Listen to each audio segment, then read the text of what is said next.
Olá, nós vamos falar um pouco sobre a situação da empregada gestante diante dessas medidas trabalhistas emergenciais no seu ambiente de trabalho, nos seus direitos, né? Inicialmente, em relação às medidas trabalhistas propostas como alternativas pela medida provisória 936, nós temos a possibilidade de suspensão do contrato de trabalho e redução salarial. A suspensão, ela só pode durar no máximo 60 dias, pode ser fracionada em 2 períodos de 30, a redução salarial ela pode chegar até 90 dias. Se o contrato de trabalho está suspenso, lembremos que não há contagem do tempo de serviço do empregado para nenhum efeito legal, não haverá recolhimento do FGTS, não haverá recolhimento das contribuições previdenciárias e também não haverá pagamento de salários. O empregado ele pode realizar por conta própria recolhimentos ao INSS na condição, então, não de um segurado empregado, mas de um segurado facultativo, para garantir a contagem desses meses no seu tempo de serviço para fins de aposentadoria ou de carência.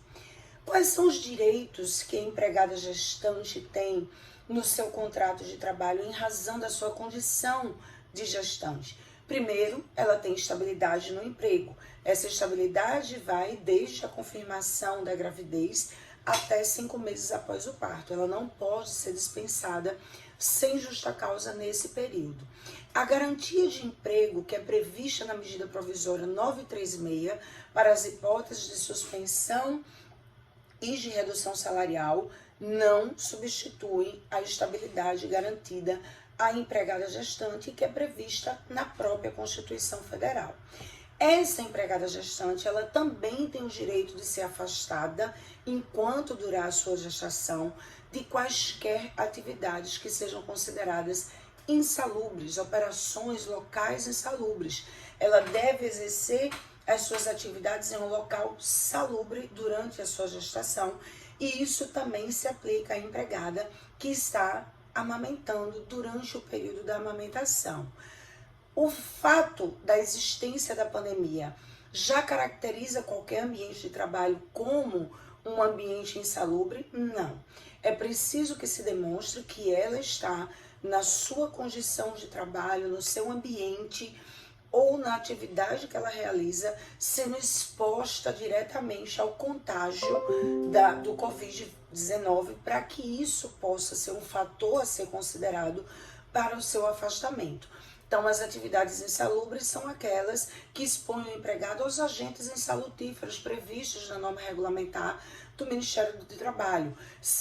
Ruído, calor, agentes biológicos que possam afetar a sua saúde. Esses são agentes insalutíferos comuns e que, presentes na execução das atividades da empregada gestante, autorizam a esse afastamento deste local ou desta atividade. Também é garantido à empregada gestante, durante a sua gravidez, a transferência de função, quando as suas condições de saúde exigirem. Ela desempenha uma função que, por exemplo, pode colocar em risco a sua gravidez ou que, por conta do seu estado físico decorrente da gravidez, ela não tem condições de continuar exercendo, como carregar pesos, por exemplo.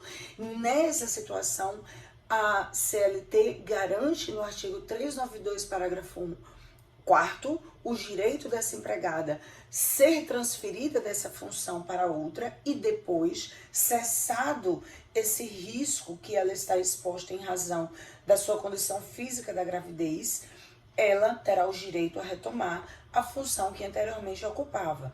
Além disso, ela tem garantida dispensa no horário de trabalho pelo tempo que seja necessário para a realização de, no mínimo, 6 consultas médicas e exames complementares durante o período da sua gravidez e também ela fará jus à sua licença maternidade e ao pagamento do salário maternidade, que é um benefício previdenciário que é pago antecipadamente pelo empregador, que depois desconta dos valores devidos à Previdência Social.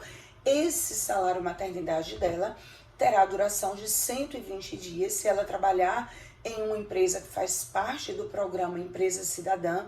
Essa licença maternidade é prorrogada por 180 dias ou para 180 dias.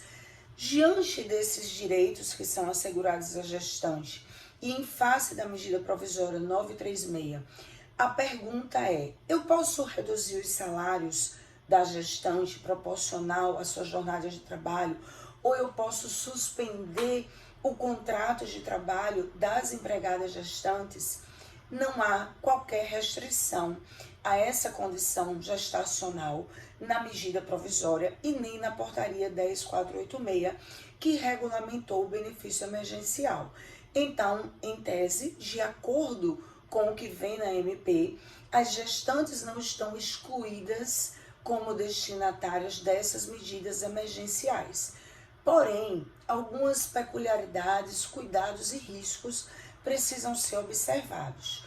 Para receber o salário maternidade, não se exige carência da segurada que é empregada, mas ela precisa estar em atividade no momento em que formular o requerimento para a percepção desse salário maternidade.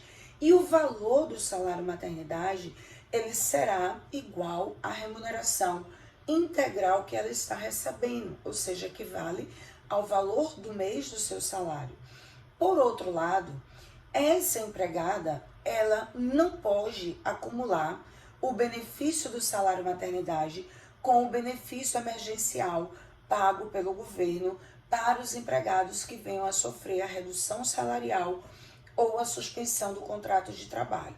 Então, diante disso, algumas situações devem ser pontuadas. Primeiro, se a empregada já está em licença maternidade, eu posso suspender o seu contrato de trabalho? Não, não será possível nem suspender o contrato de trabalho dela e tampouco reduzir o seu salário, a sua jornada, se ela já estiver em gozo da sua licença maternidade, recebendo o seu salário maternidade. Porque o período dessa licença maternidade já é um período de suspensão do contrato de trabalho. Então, nesse caso, a única alternativa viável é aguardar o término desse período da licença maternidade e assim, quando ela retornar à empresa, a empresa poderá passar a adotar essas medidas, seja de suspensão do contrato de trabalho, com uma prorrogação desse período de afastamento da licença maternidade, seja a redução salarial. Mas e se ela ainda não estiver em gozo da licença maternidade? Aí se torna ainda mais relevante ter cuidado com o tempo dessa gestação, levar em conta o tempo da gestação. Se for uma gestação recente, uma vez que a suspensão do contrato de trabalho só pode durar até 60 dias, não haverá maiores explicações, porque quando ela vier a dar entrada no pedido de salário maternidade, quando ela vier requerer o salário maternidade ao seu empregador, o contrato já vai ter sido retomado e não haverá maiores implicações.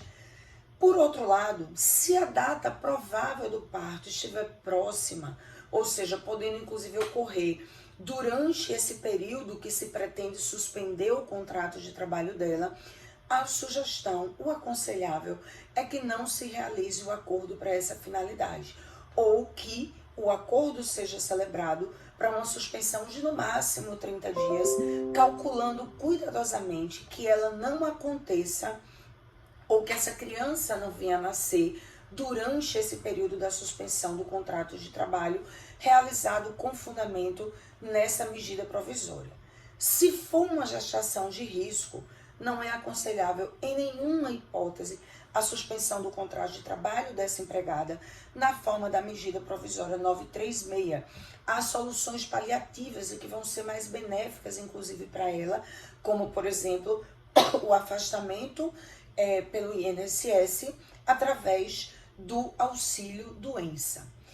E em relação à redução proporcional da jornada de trabalho e do seu salário, quais são as consequências? As consequências são prejudiciais à empregada. Haverá uma perda salarial pela redução do seu salário e isso trará impacto diretamente no valor do recebimento do seu salário maternidade.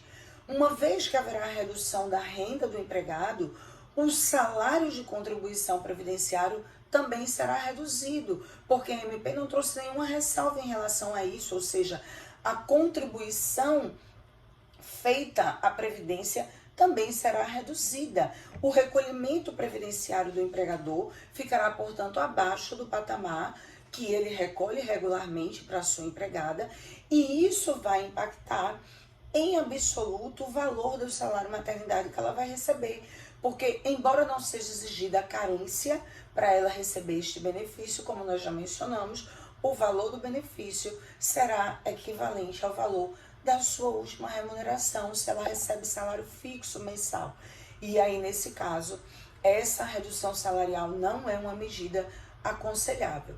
E se a empresa ainda assim optar por realizar, deve ponderar a possibilidade de complementar o valor desse salário maternidade que porventura venha defasado em razão da redução salarial que esta empregada tinha resolvido, tinha tido essa redução. Então, é aconselhável que o empregador ele complemente esse valor para evitar prejuízos ou problemas judiciais futuros em relação a essa redução sofrida pela empregada. E, por fim, uma observação muito relevante diz respeito às empregadas gestantes que têm planos de saúde custeado pelo empregador, ainda que seja em regime de coparticipação.